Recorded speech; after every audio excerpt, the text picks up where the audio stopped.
So hey everyone, welcome to my daily vlog. Today I'm going to morning walk, which is very first time by the way. দেন প্রথমে আমি চলে গেলাম মাঠে, সেখানে গিয়ে একটু ওয়ার্কআউট একটু জগিং করার পর আমি খেলছিলাম লিওর সাথে। সে তখন দেখছি আমাকে পাত্তা দিচ্ছে না, তাও ওর সাথে একটু দৌড়াদৌড়ি করলাম। দৌড়াদৌড়ি করার পর আমি চলে আসলাম বাইরে তাকে বিস্কিট খাওয়াতে। দেন তাকে বিস্কিট খাইয়ে একটু আদর করে আমি বেরিয়ে পড়লাম বাইপাসের দিকে। তারপর আমি চলে গেলাম বাইপাস ব্রিজের ওপর, সেখানে কিছুক্ষণ ছিলাম। সেখানে ওয়েদারটা ভীষণ ভালো ছিল, ভীষণ ভালো লাগছিলো যেহেতু সকালের ওয়েদার, তাই জন্য। তারপর সেখান থেকে আমি বেরিয়ে পড়লাম। তারপর আমার ভীষণ খিদে পেয়ে যায়, তাই আমি চলে যাই খাওয়ার উদ্দেশ্যে।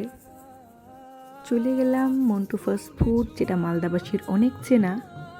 অ্যান্ড সেখানে অনেকে যায়ও খেতে, আমাকে অনেকজন বলেছিল এর আগে যে সেখানে গিয়ে ট্রাই করে আসতে, কারণ সেখানে খাবারটা ভীষণই ভালো। অ্যান্ড সেখান থেকে খেয়ে দিয়ে কাকুকে কিছু কমপ্লিমেন্ট দিয়ে আমি বেরিয়ে পড়ি নিজের বাড়ির উদ্দেশ্যে। আজকে পর্যন্ত শুধু এইটুকুই, দেখা হচ্ছে পরের ভিডিওতে। সবাই ভালো থাকবেন, সুস্থ থাকবেন, বাই।